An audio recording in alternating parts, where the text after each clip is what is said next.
nature lovers, Bali here. You caught me doing some gardening. One moment. Cape Nature Systems Online. Initiate irrigation sequencing. Sequencing commencing.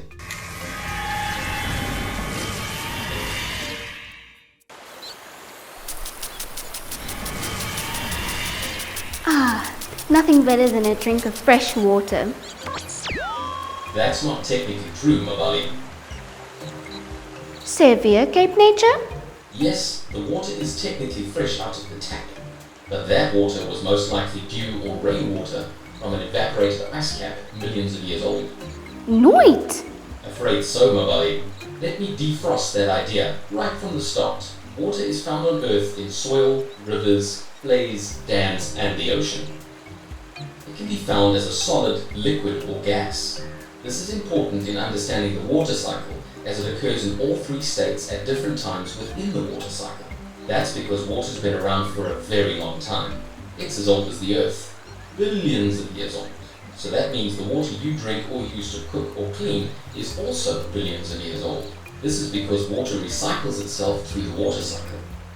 Water in our oceans, dams, and flays is heated by the sun. This causes it to evaporate. Water in the ocean or dams will change from a liquid to a gas and into what is known as water vapor. That's amazing. Show us more, Cape Nature. Going with the flow, another way in which water gets into the air is through a process called transpiration. Transpiration is when water that's in or on a plant evaporates. Water vapor rises into the air through evaporation and transpiration. Eventually, it rises up high enough to where it cools and condenses to form clouds.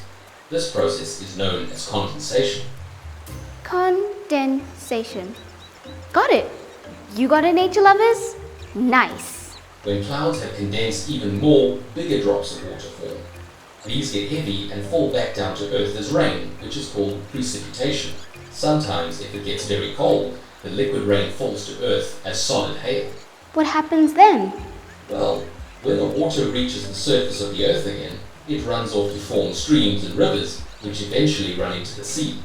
This part of the water cycle is known as runoff. Make it rain, Cape Nature. That's so interesting. Lastly, some of the water that falls back to Earth slowly sinks into the ground. This is called infiltration. This all means that water is recycled all the time. Once it is back on Earth, the sun heats things up and water evaporates, starting the whole process all over again. But Cape Nature, if the water on Earth is just recycled all the time, why do we have a shortage of water? Like with Day Zero, why should we still worry about water shortage? Very valid point, Mabali. The problem with water is that of all the water supply that's available in the world, very little of it is drinking water. Around 97% of the Earth's water is salt water, which is found in the oceans. That only leaves 3%, which is fresh. And of this, 2% is frozen in icebergs and at the poles.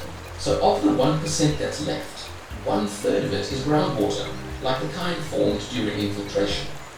Oh, so there's actually very little water to go around for everyone on the planet to drink, clean, flush, water plants, and cook with?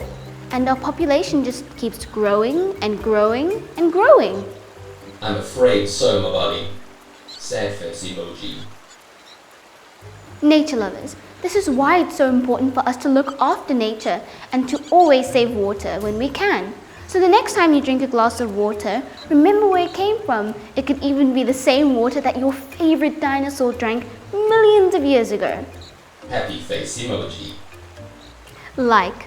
Till next time, let's keep conserving nature lovers.